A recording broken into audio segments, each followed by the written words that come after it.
اب آتے من فی السماوات یا من فی الارض میں کون کون آتا ہے. نوٹ کریں، ایک حدیث میں سناتا ہوں آپ کو اور توجہ سے سنیے حدیث. آسمانوں کے اندر اللہ کی کیسی مخلوقات ہیں. جامع ترمذی کی حدیث ہے، فرمایا آپ صلی اللہ علیہ وسلم نے اطت السماء، آسمان سے اس طرح کی آواز آتی ہے جس طرح یہ لکڑی کی ہے شیخ، لکڑی کی ہے. اس کے اوپر ایک بھاری جسم کا شخص اگر چلے کیسی آواز آئے گی آپ کو؟ چرچراہٹ کی. تو ایک لکڑی کے پٹے کے اوپر اگر انسان چڑھے جو کہ ہلکا سا بہت زیادہ موٹا نہ ہو لکڑی، تو لگے گا جیسے کہ اب ٹوٹا. یہ والی آواز کو کہتے ہیں اطا. سوچیے اللہ کے رسول فرماتے اطت السماء، آسمان سے اس طرح کی چرچراہٹ کی آواز آتی ہے آسمان سے.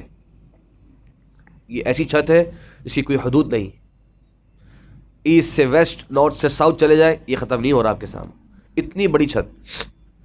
پھر اللہ نے فرمایا وَحُقَّ لَهَا أَن تَئِتْ، کہ اس آسمان کا حق ہے کہ اس سے ایسی آواز آئے، ایسی آواز آنی چاہیے. کیوں یا رسول اللہ؟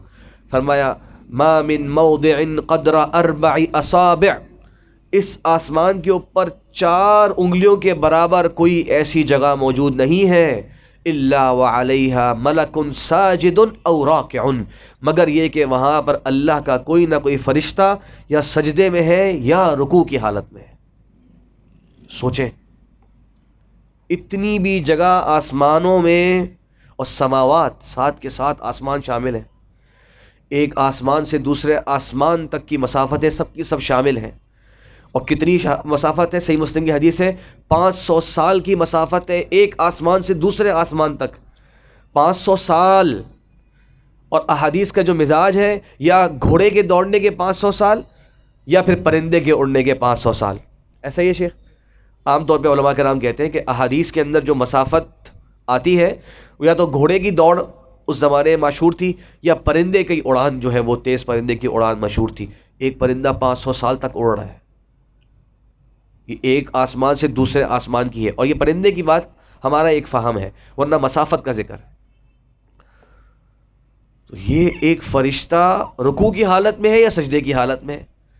یہ ہے اللہ تبارک و تعالیٰ کے وہ مخلوقات جنہوں نے اپنے دنیا میں آنے کے مقصد کو پہچان لیا. اللہ نے ذکر کیا کہ آپ نہیں دیکھتے کہ اللہ تبارک